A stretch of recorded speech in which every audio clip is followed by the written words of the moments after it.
մինչ ձեզ ներկայացնել ապահովագրական հիմնադրամի հիմնական աշխատանքների ամփոփիչ զեկույցը եւ ընդհանուր առմամբ մեր առողջապահության նախարարության կողմից իրականացված այս 6 ամիսների աշխատանքը կուզեի նաեւ շնորհակալություն հայտնել ձեզ այս ընթացքում առողջության ապահովագրության հետ կապված ակտիվ լրագրողական աշխատանքի հետ որևէ բարեփոխում առավել եւս նման լայնածավալ եւ ըստ էության ամբողջ բնակչությանը վերաբերելի բարեփոխումները նաեւ իրականացվում են լայն հանրային իրազեկման շնորհիվ այնպես որ ես եւս մեկ անգամ ուզում եմ ընդգծել նաեւ լրատվության աշխատանքները այս գործում այսպիսով հարգելի գործընկերներ հունվարի 1-ից գործարկված հիմնադրամը եւ աշխատանքները համակարգը ըստ էության կարող ենք ասել որ առաջին ներդրման փուլը ինչ որ առումով անցել ենք բավական սահուն որովհետեւ առաջին իսկ շրջափուլը ենթադրում էր մինչեւ 1.5 միլիոն անձի ապահովագրություն Եվ գիտեք, որ առողջության ապահովագրությունը ի տարբերություն սոցիալական ապահովագրության, հենց որ մտնում է ուժի մեջ, արդեն իսկ սկսում են ծառայություններից օգտվել անձինք եւ սա շատ կարեւոր տարբերություն է։ Ուրախ եմ, որ բժշկական կենտրոնների կողմից ապահովագրական համակարգին միանալու գործընթացը եւս բավական սահուն անցել ենք, առաջնակի ուրեմն կազմակերպությունների առումով բավական ընդլայնում ունենք, թե ովքեր են միացել ապահովագրությանը եւ այս աշխատանքները շարունակական են, այսինքն դեռ շարունակվում են հայտեր ներկայացվել ծառայությունների առումով միանալու առողջության համընդհանուր ապահովագրության համակարգին Սա վերաբերվում է ինչպես առաջնային օղակին, այսինքն պոլիկլինիկաներ, նաև մասնավոր պոլիկլինիկաներ, այնպես էլ վերաբերվում է լաբորատոր եւ դեղատնային ցանցին, սա էլ շատ կարեւոր է, մեզ համար առանձնահատուկ շեշտադրված է, որ քաղաքացիների համար ծառայություններից ստանալը հնարավորինս լայն աշխարհագրություն ունենա եւ հասանելիություն ունենա։ Հաջորդիվ իհարկե ես ընդհանուր որոշակի թվեր ներկայացնեմ, որոնք որ ցույց են տալիս ծավալները այս ընթացքում իրականացրած եւ մատուցած ծառայությունների, եթե հետո հարցեր լինեն, այլ ավելի մանրամասն թվային տվյալներ կներկայացնեմ։ Ուրեմն ընդհանուր առմամբ մեր շահառուների թիվը հունվարի 1-ից աճել է եւ արդեն շուրջ 1.700.000 հոգի է։ Այստեղ ես նախորդ նաև կառավարության նիստից հետո բրիֆինգին ներկայացրեցի ձեզ, որ այս թվի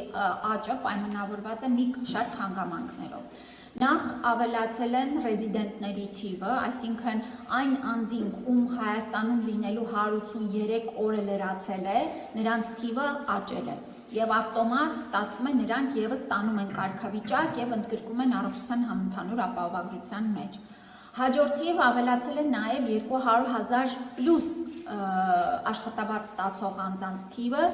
ովքեր եւս ներգրավել են առողջության համընդհանուր ապահովագրության մեջ։ Բացի դրանից արդեն իսկ անհատ ձեռնարկատերերը, ովքեր որ ում համար ուժի մեջ էր մտնում ապրիլ ամսին, սակայն մենք օրենսդրական փոփոխություն իրականացրեցինք եւ նրանց համար ուժի մեջ մտնելու պարտադիր պահանջը տեղափոխեցինք հունիսի 20-ը եւ այս առումով մենք ուրախ ենք, որ անհատ ձեռնարկատերերը չսպասելով օրենքով սահմանված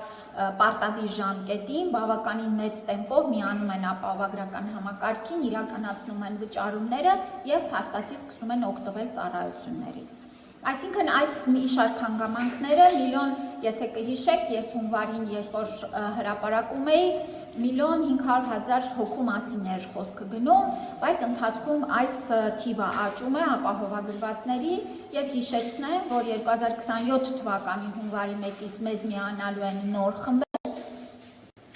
դրանք են քաղիրավական պայմանագրերով աշխատողները, միանալու են տաքսի ծառայություններում աշխատող վարորդները, միանալու են արդեն անկախ աշխատավարձի չափից բոլոր գրանցված աշխատողները եւ նաեւ առաջիկա բյուջետային քննարկումների ժամանակ մենք ունենք ելի մի քանի խմբեր, ու մասով պետք է քննարկում իրականացնենք, արդյոք 27 թվականի հունվարի 1-ից նրանք եւս կմտնեն ապետության կողմից 100% սուբսիդավորվող քաղաքացիների շարքին։ Եվ 2028 թվականի հունվարի 1-ից ըստ էության մենք արդեն կներառենք բոլոր քաղաքացիներին, այնտեղ մենք ունենալու ենք գյուղացիական տնտեսություններում զբաղվածներին եւ ուսանողներ եւ այլն եւ այլն եւ այլն։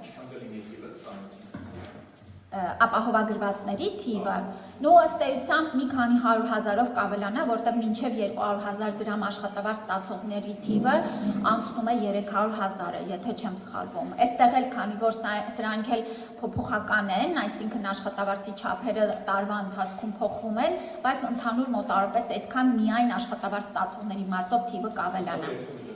Կհասնենք 2 միլիոն անգամ կանցնենք դրանից, արդեն 28 թվականի հունվարի 1-ից մեր նպատակն է 3 միլիոն բնակչությանը արդեն ներառել առողջության ապահովագրության մեջ եւ ավարտել պետական պատվերի ծրագրերը 28 թվականի հունվարից արդեն պետական պատվերը որպես բյուջետային ծրագիր հիմնականում կավարտվի։ Այս 1.700.000 հոգուց ուրեմն ծառայություններից օգտվել է 842,750 անձ։ Սա բավական մեծ թիվ է, սա նշանակում է, որ թե կանխարգելիչ, թե սկրինինգային եւ թե ընդհանուր առմամբ դեղերից օգտվելու բժշկական ուրեմն ծառայություններ հիվանդանոցային օղակում մենք դիմելիության բավական մեծ տեմպ ենք ունեցել։ Մատուցված ծառայությունների թիվը 8.399.491 է։ Ուզում եմ այստեղ չշփոթենք, անձանց թիվը 842,750 է, ծառայությունների թիվը 8.399.491։ Հասկանում ենք, որ մեկ անձը կարող է մի քանի ծառայություններից օգտված լինի։ Ընդհանուր կատարողականը սա եւս որոշակի ճշգրտման տեղ ունի, ես ձեզ տալիս եմ այս օրվա դրությամբ մեր տվյալները,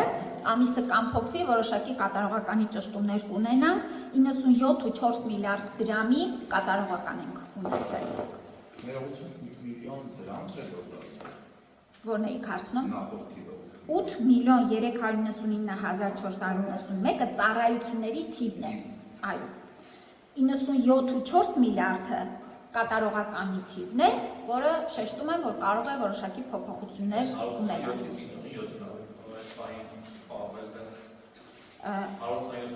Այո, բայց դուք 127-ը միայն պետական սուբսիդավորման կտորն եք ասում, բայց մենք ունենք նաև ապահովագրված վճարողների կողմից կուտակված գումարները։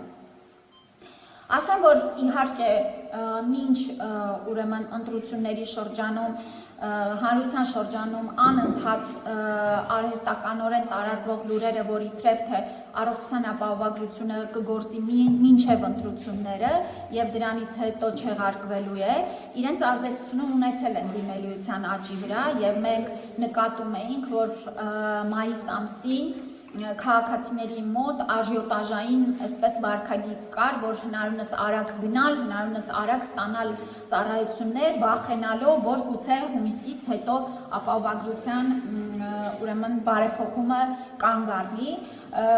նաև մեր կողմից ձեռնարկված միջոցառումների արդյունքում կարողությունների ընդլայնման եւ այլն, մենք կարողացանք նաև դիմակայել այս դիմելիությանը, կառավարել եւ ըստ էության